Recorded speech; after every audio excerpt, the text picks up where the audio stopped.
Requesting connection. Established. Encrypted. We're live. The show you've been asking for. Advice, technology, and community. Linux first, all others second. This is Ask Noah.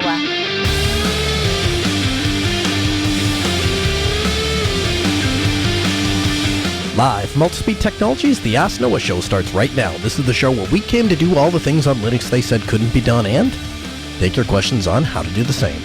The phone lines are open this hour to be a part of the program. It is a free call, 1-855-450-NOAH. That's 1-855-450-6624, or send an email to live@asknoahshow.com. My name is Noah Chalaya. I am your host. Delighted to be here with you this hour as another episode of the Ask Noah show kicks off. Huge week for privacy, everybody. Huge week. Article in Forbes came out this week talking about Facebook and their fight against encryption. By the way, there are two ways you can join us tonight. You can join us via phone, 855-450-NOAH, as I just said, or we invite you to join us in our interactive Mumble Room. Either way, we'll take you. If you are in the Mumble Room, go ahead and join us in our Freenode chat room at pound Ask Noah Show on Freenode, and ping me in there, and we'll go ahead and put you on the air. So Facebook it's so interesting. For years, Facebook was the poster child for how a company violates your privacy and how a company sells data to violate your privacy to make money. And since then, numerous other organizations have followed. And in the wake of the Amazon Alexas of the world and other voice assistants who have been caught compromising user privacy, Facebook is all of a sudden taking this stance to defend user privacy, or at least so it appears from a public stance. And obviously this comes hot in the heels after the Cambridge Analytica scandal, which hit us last year. So Facebook is under increasing pressure to delay their plans now to expand encryption across their platforms until backdoors can be added to enable government agencies to be able to spy on people's communication. So if you haven't been following this, Facebook purchased WhatsApp, and WhatsApp decided to roll out a privacy system, or an encryption, end-to-end encryption system. What does end-to-end encryption mean? Obviously it means the two endpoints are encrypted to each other, but oftentimes I think that we talk about encrypted communications and we are not clear of exactly what we're saying. If I were to start a messaging service right here in the Ask Noah Show studio, and I set up a server and I put SSL on it and gave you an application to connect to my server, I could call that encrypted communication. And in fact, it would be encrypted. I have a key, you have a key, we exchange information, that's fine, right? And the data is encrypted, maybe both at rest and in transit. And I might tell you that as a marketing thing. Hey, we encrypt your data at rest and in transit, and so we are an encrypted messaging service. And let's say I have two users, we'll call them Bob and Sally, and Bob wants to message Sally, and Bob establishes his encrypted communication to my server, which I've set up here at the Ask Noah studio, sends me a message. And my server then passes that message on to Sally. And of course, I establish an encrypted communication channel with Sally and send it to her. That communication is quote unquote encrypted, right? Here's the catch. The catch is, in that scenario that I just laid out, my server is what is hosting the private keys. Therefore, my server can read that data. And so I can go into my server, even though it's encrypted, and decrypt that data because I have the key to do so. And so what messaging apps are trying to do is develop end-to-end encryption. That is to say, the key for your communication is only stored on your device and on the receiver's device. And so me in the middle, even though I'm hosting the service, can't read your messages even if I want to. And end-to-end encryption and regular encryption are not to be confused. Admittedly, the terminology is a bit dicey because encryption is just a way to secure communications between two endpoints. Where those two endpoints are and how that network is set up and how that messaging system is set up completely varies depending on which messaging service you're using. And so Facebook, after they purchased WhatsApp, decided to try to strengthen the encryption system. And so WhatsApp effectively duplicated the system that Signal has been using. And Signal, if you're not familiar, the Signal protocol is widely accepted as the most secure messaging protocol out there. And the reason, in addition to being the most secure messaging platform out there, the reason that it is so popular and the reason that basically every other messaging service is either trying to duplicate it or they're just flat out using their protocol is because the Signal protocol actually makes it very simple and easy for the user to to use. It's transparent to the user. So you have end-to-end encryption, but you don't have to do things like generate a public and private key pair and send the public key to whoever it is you want to talk to, and learn how to ingest the private key of the person that you want to talk to. You don't have to do any of that. The application takes care of all of that. The protocol, rather, takes care of all of that. So despite building this massive business around monetizing user data, Facebook, which also, again, they own WhatsApp, they decided that because they have these 1.6 billion users on their messaging service back in 2016, that they were going to demonstrate that end-to-end encryption was possible. And so they did. And they, like I say, they didn't use the Signal protocol, but they sort of ripped it off. Well, then they went to implement the same thing inside of Facebook, what they call secret messages. And secret message is basically like a feature of Facebook Messenger in which you can use end-to-end encryption to talk to other people. Well, guess what? That did actually use and leverage the Signal protocol. And so you would think that people would be very happy about it, and indeed, many users praised Facebook for their decision to do so. However, not everybody was happy about it, specifically governments, because governments now lost access to reading this data. In the previous scenario, the one that I just laid out, governments would go to whoever it was hosting the server and said, hey, you know what? I understand that you have encrypted communication. That's perfectly fine. You're welcome to respect those users' privacy. We're glad. We definitely honor user privacy. By the way, here's a warrant, and now we're going to undo all that. Well, we can't. It's encrypted. Yeah, but you have the private key. So here's a warrant. Well, they have a warrant. It's legal. I guess we'll have to give them the communication. Oh, darn. And then they hand it over to law enforcement. And this was, if you remember way back with the iPhone thing, there was a scenario in which a suspected quote-unquote terrorist was using an iPhone. And the reason I put terrorist in quotes wasn't because the particular case that I'm referencing, that guy absolutely did some bad things. That's not what I'm getting at. My point is, we lump everybody in as a terrorist if they're using encrypted communication, and I think that's wrong. But in that scenario, essentially, the argument that was being had was, Apple has the ability to push firmware down to iPhones. And every iPhone and every iPad and every iDevice trusts any firmware that contains the signature from Apple, the cryptographic signature that proves that it's a valid firmware image that is signed by Apple. The problem with that is the security and the encryption of the device relied heavily on the fact that if you entered an incorrect PIN on the phone more than a requisite amount of times, the device would destroy the data it would permanently lock the device, and so you weren't able to get access to it. And Apple claims that that was their secure feature, and it couldn't be broken, blah, blah, blah. Maybe it can, maybe it couldn't. Here's the problem. If we trust firmware signed by Apple, and Apple can send a firmware update to the device that basically says, hey, give me unlimited amount of tries to enter this PIN, well, there's only so many digits, and we can plug in a device that can just randomly enter, calculate how many different entries we could possibly try until it breaks the device open. And it's just a function of how fast we can enter those PIN tries and how long the PIN is. But eventually it'll break open. And so Apple refused to do that. Apple refused to push a firmware update. And don't get me wrong, good on them. I'm glad that that's the case. However, it frustrates me that everybody looks at that example and points to that example as a textbook case of, look, this is what companies should do to protect your privacy. No, what really should happen is I should be able to say what things come down to my device and what instruction set my device follows.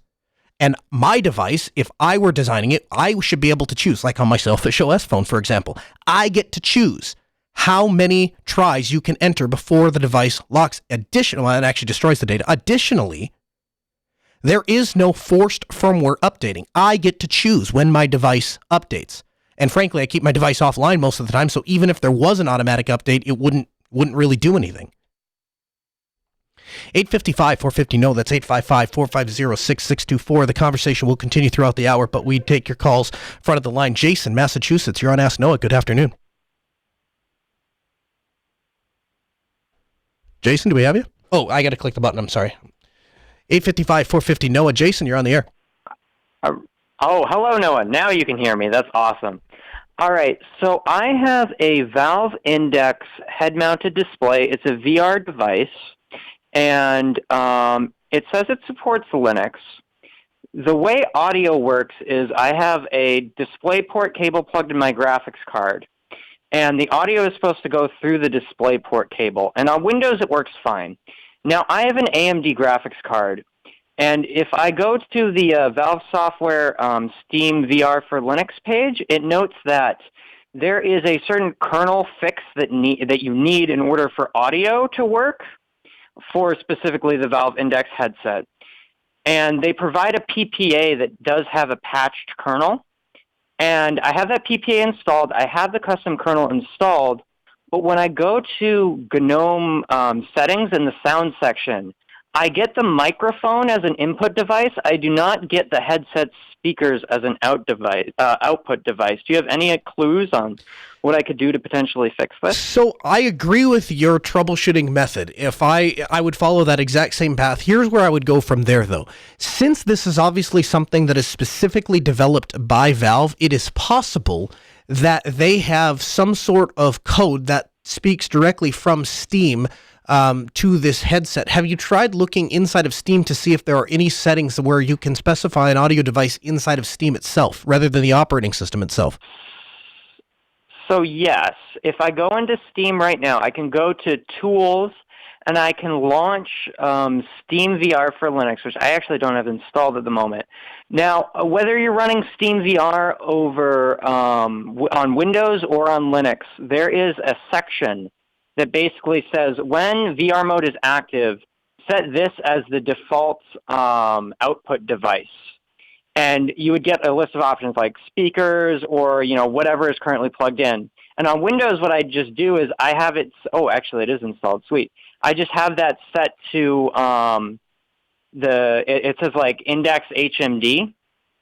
And also to note, on Windows, it does appear as a normal audio output device. And in the past, I did actually get it to appear as an audio output device in GNOME settings. But since then, I've reinstalled Ubuntu. I think I tried switching to KDE Neon. It didn't work there. And then I switched back to stock Ubuntu, and it's still not working.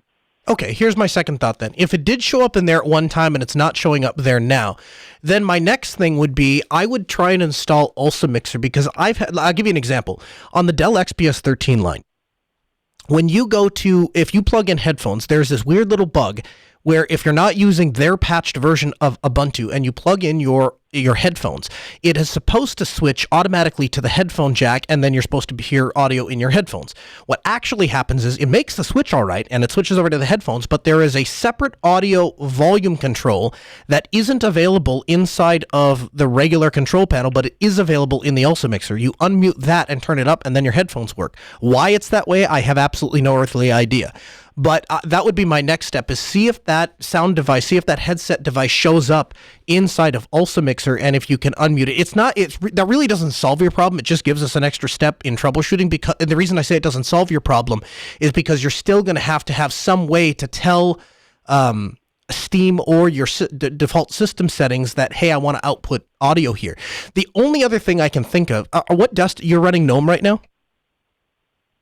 Yeah, I'm running stock Ubuntu with GNOME. The reason I ask is KDE, if that Ulsa trick does work, there is an option in KDE that is called simultaneous output. I'm not sure if there's a way to get that option to work inside of GNOME, but what simultaneous output will do is if you select that as the default audio device, every output audio device that is attached to the system will receive the same audio. And I have had a very similar problem to what you're talking about using certain brands of Thunderbolt docks. You plug in the Thunderbolt dock and it won't see the audio DAC that is embedded inside of the Thunderbolt dock. It just sees the one embedded into the computer. However, if I select that simultaneous output, it will send the audio to every sound device, including the one that it can't even see. And I'm able to hear the audio through my Thunderbolt dock. And again, that's more of a hack than a real solution, because the problem lies that my audio is then coming out of both the internal speakers of the laptop and the Thunderbolt dock, and that's not really an ideal solution. And so what I end up having to do is physically mute the speakers themselves, and then the audio just continues to pass through the Thunderbolt dock, and then I can hear them through the speakers I have connected there. But that would be my second step, and if that doesn't work, I'm afraid my only answer is to tell you to jump on the Valve for. Actually, you know what I would tell you to do?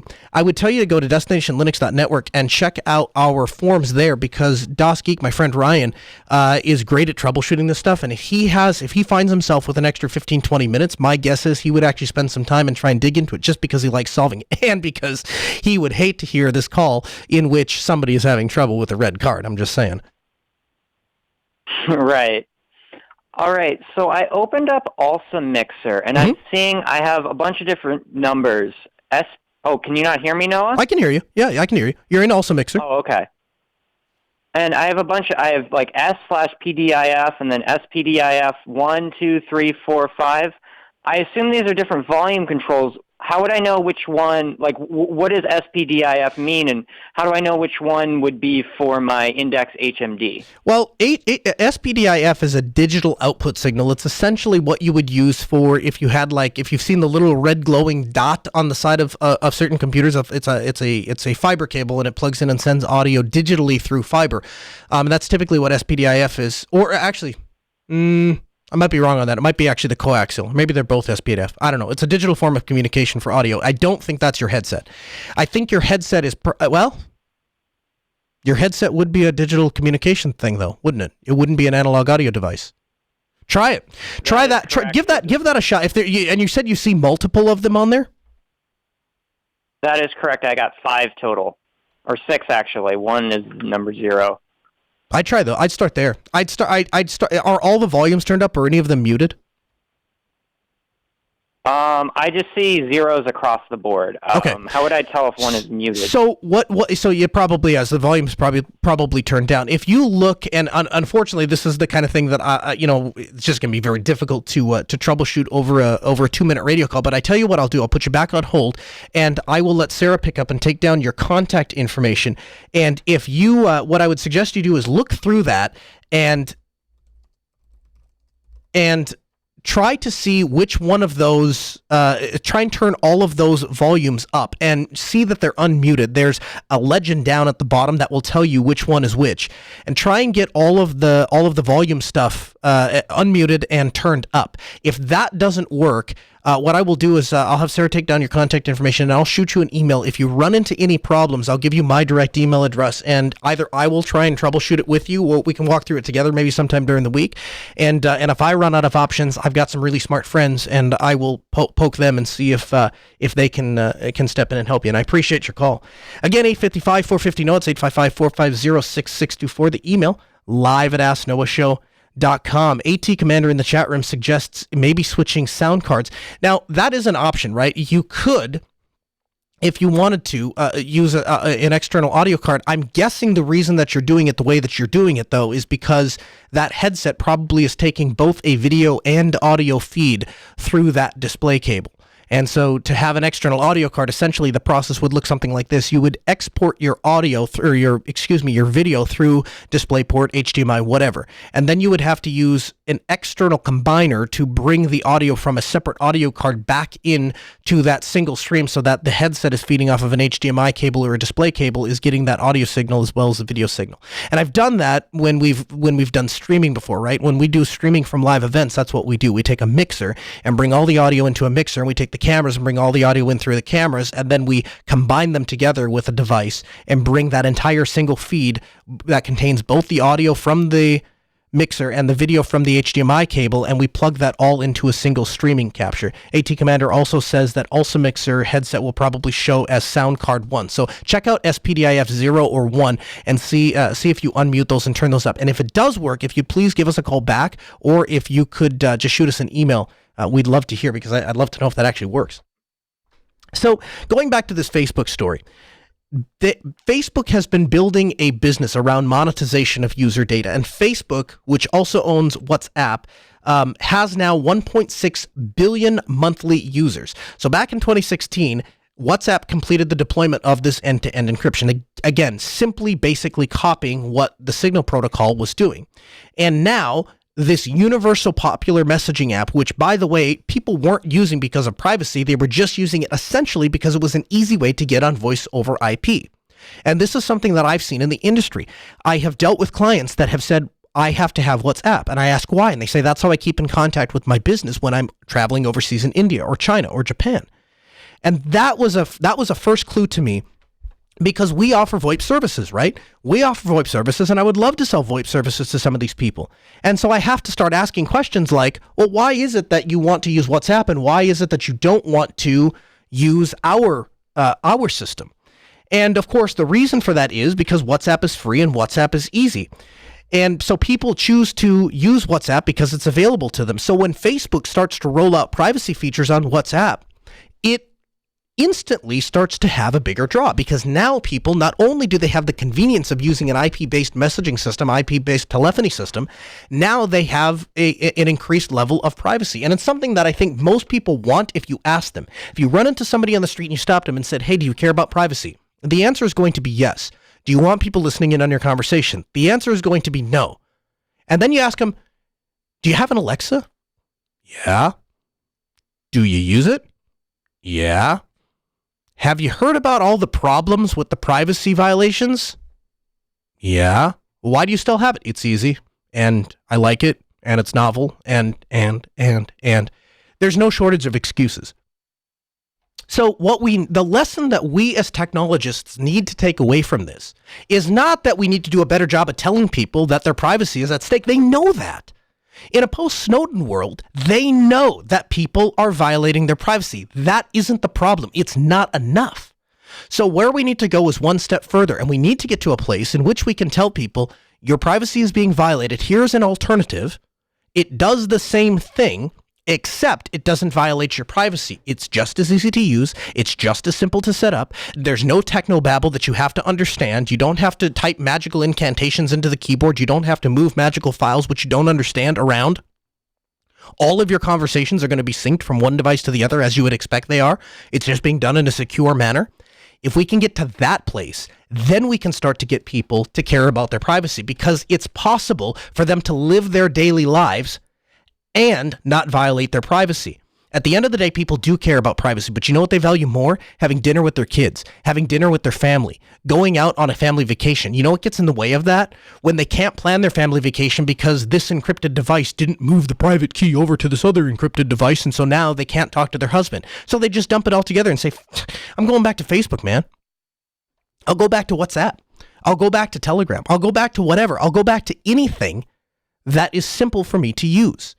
And that's the lesson we need to take away from this. Now, I'll explain in just a moment as to why the Signal protocol has become so prolific, why it's so popular, and why it maintains privacy, it maintains security, and yet doesn't cause extra angst for users who want to be able to leverage it. George calls us from New York. Hey, George, welcome to the Ask Noah Show. Hey, Noah, how's it going? Excellent. How are you? Hanging in there, enjoying the night. Yeah, me too. It's a good night, and it's great because here in North Dakota, we're about to get dumped on with snow. So this is like my calm before the storm, quite literally. Oh, then I've learned early that in New York, you should complain about the snow because you guys get it way worse. That's right. Yeah, come for dinner in my house in the middle of December. I'll show you what's up. How can I help tonight? Yeah, I'm good. Okay, I got two questions if time allowed. First one should be pretty easy. I want to run a virtual machine of Windows to try to run the ATEM software. That's a video switcher control software that Blackmagic makes. Mm-hmm. I tried installing in Wine. It did not go well. So I was wondering, what's the best way to throw that on like a virtual machine? Well, okay, let's start with here. Are you sure that ATEM isn't on Linux? I was looking. I could not find unless they made changes in the last few months. Okay. Usually when I typed it in Google, it all came up with, it should run on Wine, and then I ran it in Wine, and it... Yeah, I did some quick on-air Googling here, and I'm coming across the same solution. Okay, so here's the thing. So first of all, I would keep an eye on that because Blackmagic has been one of the companies. I wouldn't put them in the gold dedicated to Linux category. I would certainly put them in the silver interested in Linux category. It would not surprise me in the least if in the next few years the ATOM video switcher comes out for Linux. So here's what I would do. You do want to run it in a VM, not in one. And the reason that you want to run it in a VM is because a VM will give you a actual Windows environment to run this in.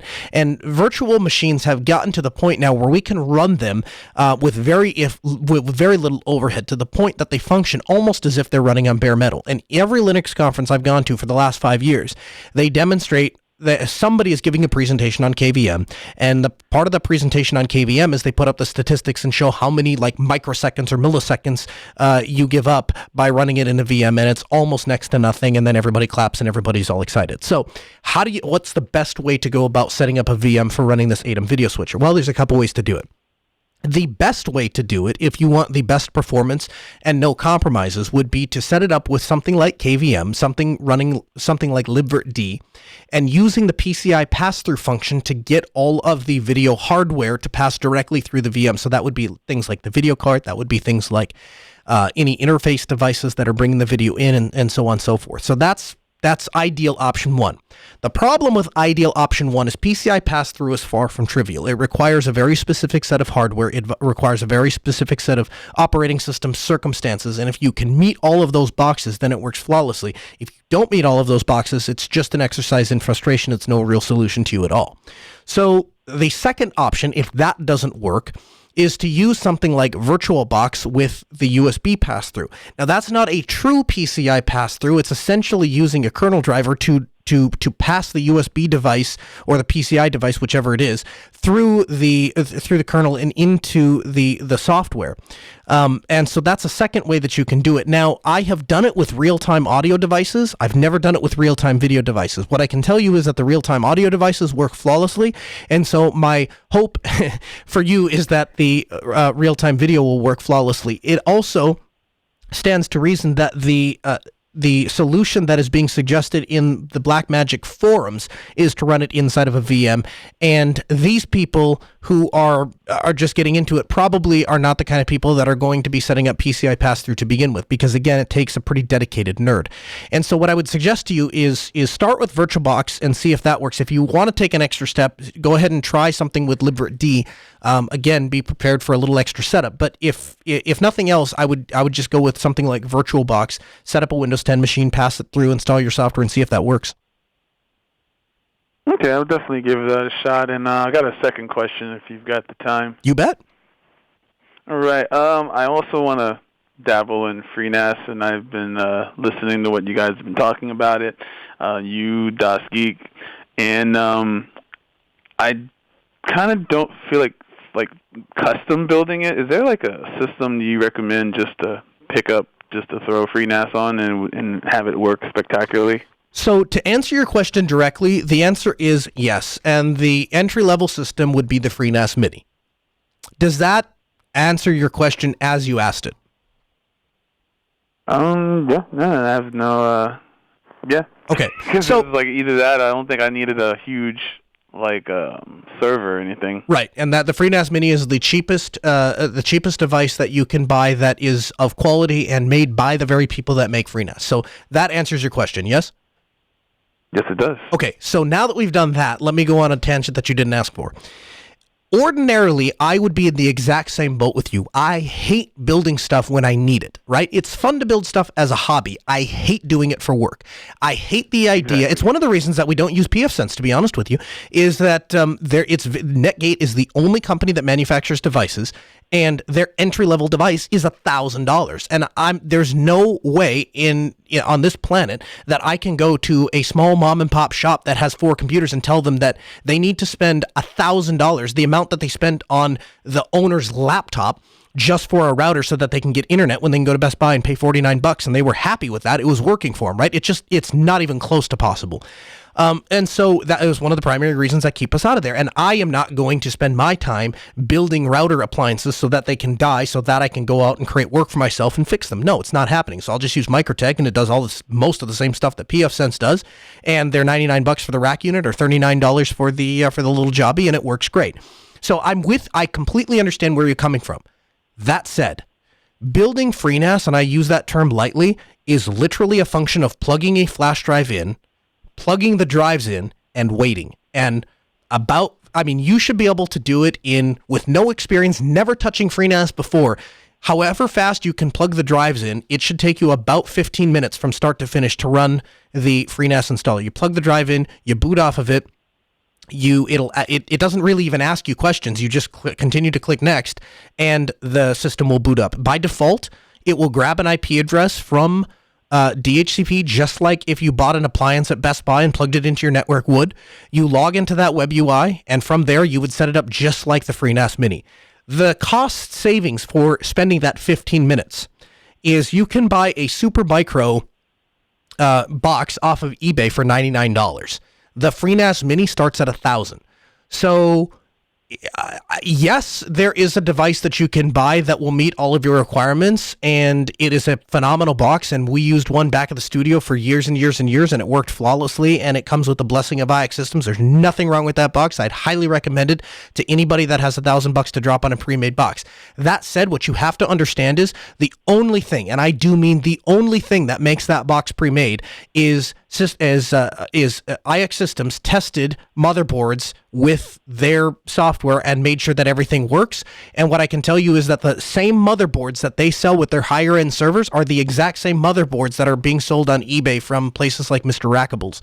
And so if you were to go to Mr. Rackables and buy a $99 server and throw 2 hard drives in it, one as a boot drive and one as a NAS drive, and plug the flash drive in, you're ahead of the game as far as cost by a factor of 10, and you have arguably a better box. So I understand what you're saying. If you want to go the route, FreeNAS Mini is the answer to your question. I wouldn't do that, though. I would build a box, even though I hate building boxes. Oh no, I guess I left out the part that I'm also married, so that cheaper option sounds a whole lot better. Yeah, and you'll get more life out of it too, man, because if you can. So with the FreeNAS Mini, you're stuck with 4 drives, you're stuck with the micro ITX board, and frankly, and I don't mean to rag on IX Systems, but I think that box is fairly underpowered for what it is and for what they charge for it. So I'm not real impressed with the specifications. When I can go on eBay and buy a Xeon for $200, and then I can go put 4 drives in it, and now I'm spending money where it really matters. Instead of spending money on a motherboard which is tested, and frankly, I've yet to run into a motherboard that doesn't work with FreeNAS. Instead of spending money on the quote-unquote tested and certified motherboard, which, by the way, part of what you're paying for that is the VM license and all that stuff that comes with the VM certification. What you actually need is a storage server, and what makes a good storage server is really good drives and lots of them and big ones. And so if I can take that $900 and put it into 4 terabyte Western Digital Reds or 10 terabyte Western Digital Reds, I'm way far ahead of the game. And like I said, as a person who doesn't like building boxes, I'll spend the extra 15 minutes to save myself that money. Does that answer your question? Totally. Thank you very much. Awesome. I appreciate the call. 855-450-NOAH. That's 855-450-6624. Lou, Connecticut. You're on Ask Noah. Hey, Noah, can you hear me? I can. How we doing? Hey, pretty good. I kind of have a weird, I don't want to say off-topic question, but it's a little different than maybe some of your other questions you got tonight. Sure. So I don't know if you remember me from, I probably called a few months ago asking you, Android. Whether I should support a company that will contribute to Core Boot, and should I buy only completely free software, or should I buy a Dell? I don't know if you remember that question from a while ago. Okay, I don't. Last time I remember talking to you, we talked about syncing on Android and not using Google. Oh, okay, yeah. But as somebody that really cares about freedom, that's probably the main reason I use Linux, because it's free as in freedom, not just free because it costs nothing. I don't really care about that part. If it cost me $1,000 donation that I would love to give to developers that make free and open software, I would do that. Sure. So my question more is so you guys have talked about maybe in the future there could be a time where Linux is the main desktop OS, where it completely replaces Windows, because you see Windows is going nowhere. Mm-hmm. And I do think that's a possibility. But also, kind of in the back of my mind, I think, okay, even if that did happen, right, when Linux has a 90% market share in the desktop, what would Linux even end up looking like then? Because part of me, like the kind of downer part of me, thinks that what's going to happen is it won't really be Linux anymore. Like Microsoft and Google and all these other companies will have such an effect on Linux and the Linux kernel that maybe it won't even be free anymore. And then, I also read about things online that, even right now, there is some DRM built into the Linux kernel, things like the HDCP, I think, or something like that. Mm-hmm. So, I don't know. I mean, I'm really interested in threats, I guess, to the freedom of Linux. And I guess, like, the most nightmarish scenario I can think of is, not nightmarish, but what if Linux didn't exist? If we only had to choose between, okay, you can either use a Windows computer or a Mac, and that's it. And there's no open source anything. I mean, I think if we were actually living that reality, when the government comes in and says, okay, we're going to outlaw encryption and things like that, well, maybe if there's no open source alternative, maybe they'd be able to pull off something like that. Yeah, I think I think you're right. I think you're 100% right. I think that when you start looking at what mainstream wants out of quote-unquote Linux, they don't care about any of the ideology that's behind it, right? That's something that people like you and I care about. What they care about is, can I get my work done? And so you're right. If tomorrow, let's take Ubuntu as our staple. Ubuntu is a fairly privacy-respecting distribution. I've met the people that work at Canonical. They very much care about user privacy, user security, those kinds of things. So let's go ahead and use that as kind of a groundwork. Let's call it ground zero. And building from that, if their competition was, let's say, Microsoft Linux, and Microsoft comes out and designs a Linux distro, and the Microsoft Linux distro has Cortana and has all sorts of privacy invasive features, but it also supports Microsoft Office, and it also supports execution of PL code, because Microsoft would have the capability of doing that. And they wrap in all of these convenient features around. You're 100% right. Overnight, that would become the world's most popular distro, and overnight, people would stop caring about Ubuntu. And where we would wind up as Linux users is Linux, the very thing that we have been working for and promoting and talking about and working hard on. All of that hard work over 20-some plus years would get taken, rolled into this new product that doesn't carry any of the things that we actually care about, and then it would get shipped up to the masses. And the truth is, we have watched that process unfold time and time and time again. I was just talking to a friend the other day about the fact that I remember back in the 90s where I was trying to digitize all of my music, and all of my friends and everybody I knew was listening to music in their cars on tape players. And I remember thinking to myself, how awesome would it be if you look at the bit rate that is encoded onto an audio cassette, and then you look at the bit rate that's encoded onto a digital audio CD, how much greater the audio quality is on a CD. The problem, of course, with CDs are that they scratch, and at the time, they skipped when you tried to play them in a car. It was early on when they first put CD players into cars. And so I was telling myself, I know that it's possible to digitally encode information and store them on, media that could be solid state. Why is it we don't have solid state media players? And of course, later on, iPods came out first with spinning disc, but eventually turned into solid state devices. And now audio players, as we relate them to our phones, exist all over the place. And what has happened? Do we have really high-end audio devices that ship uncompressed waves right from the studio to our home? No, we have Spotify, and it drills down to 128 kilobits per second. It sounds like they're talking through a Coke can, and I'm listening to that as my quote unquote music, and it's a service. I don't have a music collection, and now studios aren't even releasing waves. They release just the encoded 256 MP3, and they put it up on Amazon or iTunes, and people download it. And everybody looks at that and goes, "Oh, look at all the success we have!" Right? Like, we have taken this technologically awesome thing and dumbed it down for the dumbest people on society because it's more convenient that way. And you're absolutely right. Is Linux going to go down that path? Probably. Look at navigation. We used to have Garmin, really high-end research from Germany that went into aeroplanes, and we took that research and put it into small portable navigation units. And who uses it now? Almost nobody. I still use it, but most people just use the navigation, the crappy, inaccurate navigation with the crappy, inaccurate voice on your phone. Why? Because it's more convenient. And so you're right. I've watched that process unfold time and time and time again, and it's exceptionally frustrating as somebody who is passionate about technology, and I really hope it doesn't happen to Linux.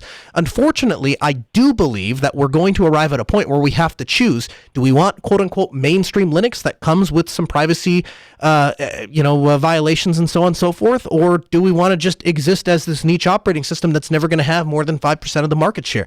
And I don't really know what the answer to that question is, but what I will tell you is projects like Signal do give me a lot of hope, because projects like Signal found a way to navigate those tricky waters in which they provide an open source project that's secure by default and has all of the modern conveniences and sync features that anybody in the normal world would expect.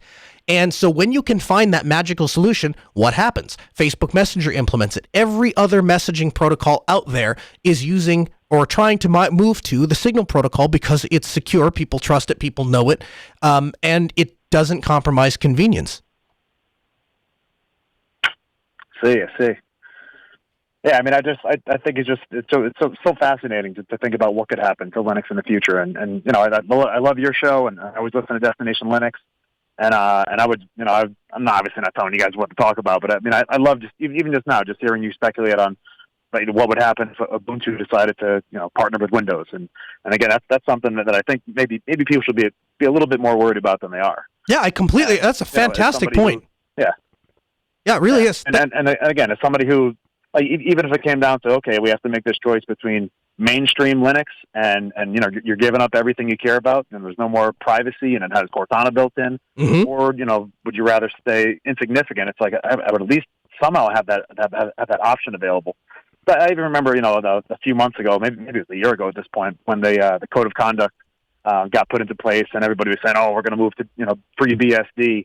And it's like, all right, well, you know, I don't really know how this is going to affect one thing or the other, but what if, you know, Linux just completely went under, and when it wasn't there anymore, it's like, well, what else is there? What alternatives are there for open source, right, and freedom? And that thing kind of scares me. So yeah, I mean, it's really cool to hear about, and hearing you guys talk about it is great. So. I appreciate that, and I appreciate your call more than you know. I mean, that you bring up some really excellent points. You gave me a lot to think about. I will tell you this as I roll out with you, and we're gonna move on to a couple other things. But I thank you for the call.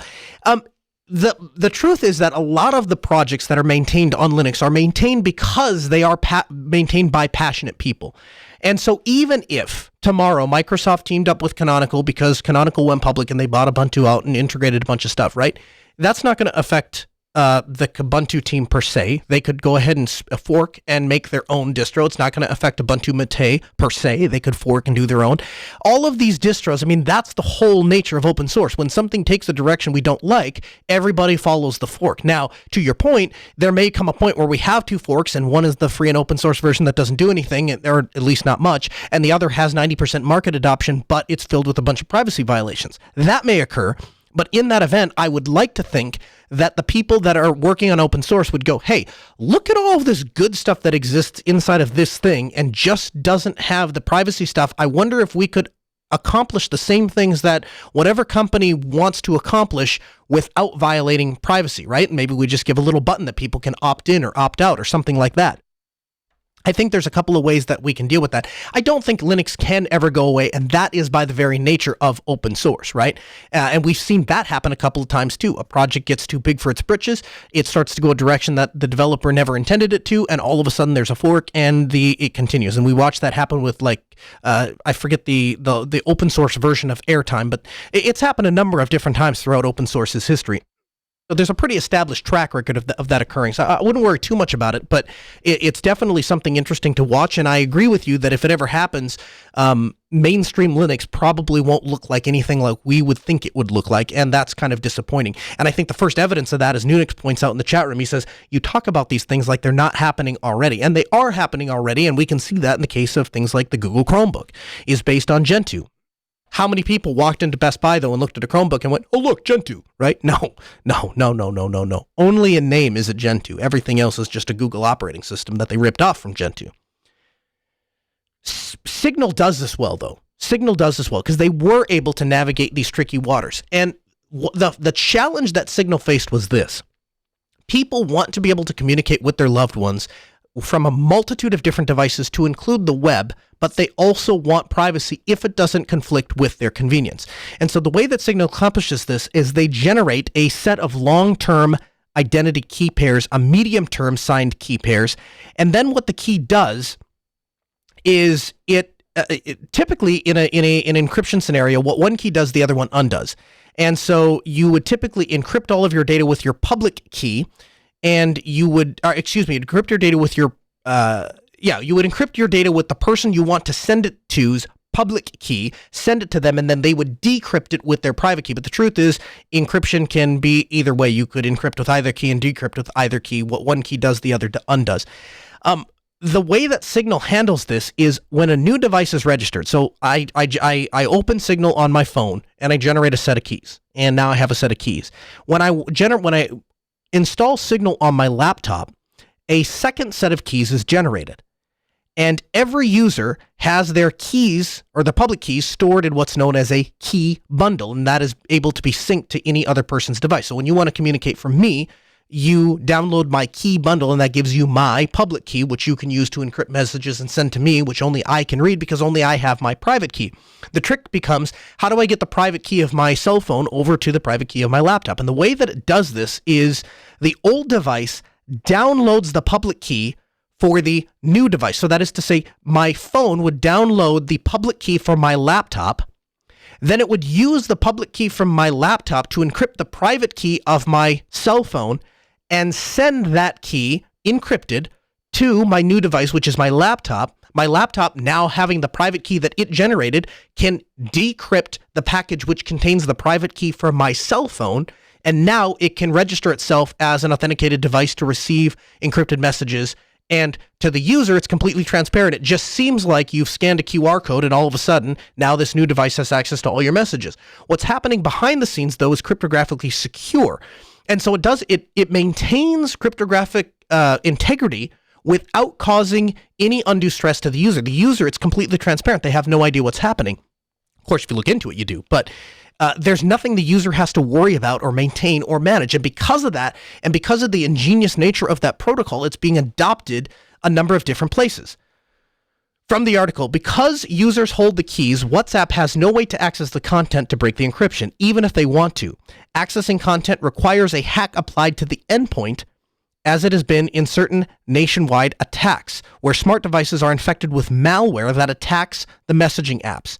From a platform perspective, though, sitting in WhatsApp HQ, the content cannot be accessed. So that is to say, the way that WhatsApp or the Signal protocol or anything else that is modeling it, the way that that works is the people who run the service are not able to access the message. It does not, however, guarantee any security for the endpoint in which you've installed the application. So if my phone itself is compromised, if let's say I unlock my phone with my PIN and I leave it setting out on my desk, and let's say my screen timeout is 10 minutes, and somebody walks over and picks my phone up that's signed into Signal or WhatsApp or Facebook Messenger secret chats, obviously there is nothing that they're going to be able to do to stop that. If you were to able to install a piece of malware that could monitor the screen of your cell phone, it doesn't matter how secure the protocol is, it's being attacked outside of that, and there's nothing that they can do. And this is a case in which I don't trust Android or iOS. In the case of iOS, we have no way of knowing if it's secure because we can't see the source code. And there's no way to audit the source code because it's not open. In the case of Android, some of the source code is open, and what we know from the source code being open is that there are multiple exploits, and many devices, even when those exploits are patched, those patches are not applied to many devices because the updates aren't accurately and frequently applied. And there have been multiple different attempts and models to try to rectify this, but we haven't really got anywhere. So if WhatsApp can't access the content, that means that law enforcement and government agencies cannot access the content. And if they want to access the content, then they must compromise the endpoint. They have to compromise a smartphone. They have to compromise a computer. And so there is no amount of level of pressure that they can apply, legally or otherwise, to the platform to no court orders, no warrants, nothing is going to allow them to access that data. And so what it does is it insulates companies like Facebook from ever being put in the middle of, hey, should we give the data up or should we not give the data up? And frankly, this is something Apple would do well to pay attention to, because if they actually installed a system and implemented a system in which updates couldn't be applied unless the user entered their encryption key or PIN or whatever it is we're using to unlock the private key, and to apply the updates, if Apple would implement something like that, that would offer a more secure and robust way for them to say, hey, listen, we would love to help you out and push a firmware update to this device. It's just not technically possible. It's technically impossible. Now, what's funny about this, and this is about what you might expect, politicians and security officials have been some of the first people to come out and say, well, I'm going to use Signal because this is great, and I want to go off the dark web, and I want to be able to talk, and I don't like the fact that all of these bad things that I say and all of these bad things that I do can be detected. But as soon as this comes up for debate in the public eye, what's their answer? Well, criminals and terrorists and pedophiles are going to be able to send messages, and we at the government need to be able to snoop on those. So I don't know. This doesn't seem like it's a really great idea. This is kind of a nightmare. And you know what? It is a nightmare, and it should be a nightmare. I'm glad that it's a nightmare to violate people's privacy. The Fourth Amendment, and I want to be clear about this, is not a shroud for illegal activity. I don't believe that the Fourth Amendment exists to protect people to do illegal things. That said, it should be a royal pain in the tuchus for somebody to go about the process of compelling a organization or compelling a user to reveal their data. The fact is, we exist in a world where for centuries, if law enforcement had a warrant, they could break into your safe at home. And so you could buy the world's best safe, and at the end of the day, if you have enough time and you have access to enough information, the manufacturer actually will give you what's called a drill sheet, and is basically like a giant sticker that goes on the outside of the safe and tells you exactly where the bolts are in the safe, and so you can drill it open. And so with enough time and effort, you can drill that safe open, or you can, use a torch and break into it. But the point is that law enforcement, given enough time and effort and the proper warrants, are able to break into that safe. What law enforcement doesn't like about this, what government doesn't like about this, and what people who are against this don't like about this is it changes that norm. It changes the norm so that privacy becomes a default, and the only way that you can violate privacy is with the consent of the individual which you want to violate their privacy. And every once in a while, they get it right. Every once in a while, they do something that I'm like, hey, that was legit. And the example that comes to mind is Ross Ulbricht. If you're not familiar with Ross Ulbricht, he was the guy that started the Silk Road. And the way that the government went about getting into his encrypted data was they waited for him to set up at a public library and enter his encryption password and open his laptop. Then they caused a distraction and ripped the laptop out from under him. Now, I want to be clear. The vast majority of the stuff that happened to Ross Ulbricht is complete and total crap. And the fact that the people that chased after him are in jail as well should tell you a lot about the ethical and legal violations that occurred to try to get this guy prosecuted. But, and I'm not going to defend that at all. That said, going into a library and taking his laptop physically from him after he's entered the encryption password is exactly the kind of effort and manpower that should be required to violate somebody's privacy. If you know that they're not going to give you the key to that private data, and the only way to unlock the data is for the user to enter the private key, that's what we want out of encryption. That's what we want out of security. That's what should become the de facto standard. That's what should become default. And what you're finding is that all of these user data abuses and privacy scandals and people struggling to recover the confidence of the users after things like this Cambridge Analytica stuff, all these companies have to change their direction. And Facebook is one of the companies that is holding strong to this idea that privacy should come first. Now, I don't believe it's because Facebook actually cares about user privacy. I think it's because Facebook really cares about money, and they know that the answer to money is to get the support of users, and right now they're just lambasted in the public eye for some of these privacy violations. We'll have more information for you in the show notes. You can check those out at podcast.asknoahshow.com. This is a fascinating subject, and of course, we'll continue to cover it, but I want to talk to you guys about something else, a new project that I'm working on. It's called the School of Hard Knocks. This is a life advice podcast. Every month, we dig in very deep to a story or a series of stories, and we try to uncover and unpack something together as we venture down that rabbit hole. And so this week, or this month rather, episode 1 focuses on alcoholism and addiction. And alcoholism and addiction affects way more people than you ever might imagine. And we had a chance to record episode 1. We had 4 really brave people that were willing to come on the show and share their stories with us. I want to play a short clip of one of the stories. I don't want to say I don't like people, because I do. And that too is cliche. I think people, if most people are honest with themselves, dealing with people day to day is kind of a necessity of being on planet Earth. Is it something that you seek out to do? When you leave your house in the morning, are you looking to deal with 25 people? And certainly 25 people that you're in various stages of with? Probably not. You open your phone in the morning, there's your social media, you're looking at Jimmy the Knucklehead who's left 12 things there that you scroll by. And so socially it kind of took the edge off of all of that, right? So I could tolerate much more than what I would normally tolerate. I've always been an opinionated guy. I'm fairly stubborn, and I'm a guy that just, in social situations, my mindset isn't always right. Booze, for me, got me to the right mindset. I thought I was funnier, and everybody does maybe. I thought that I was easier going. I thought that I could tolerate BS a lot better.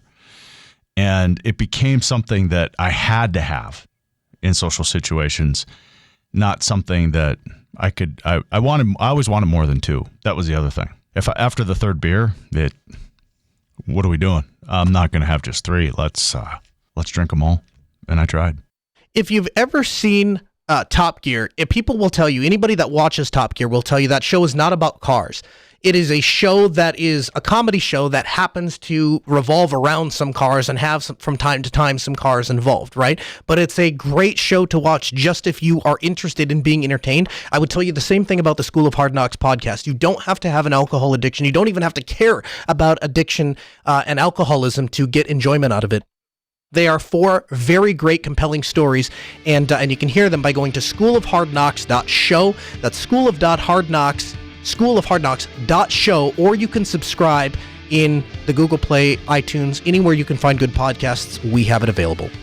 Hey, the Ask Noah Show continues next week. If you'd like more information, obviously we don't get to all of the articles and references that we talk about on the show, but you can get them yourself at podcast.asknoahshow.com. There's articles and references all over the place. The Ask Noah Show continues next Tuesday at 6 p.m. Central. Huge thanks to Simon, our producer, Sarah, our call screener. Huge thanks to Vox Telesis. We'll see you next Tuesday at 6 p.m. Central. More information, asknoahshow.com.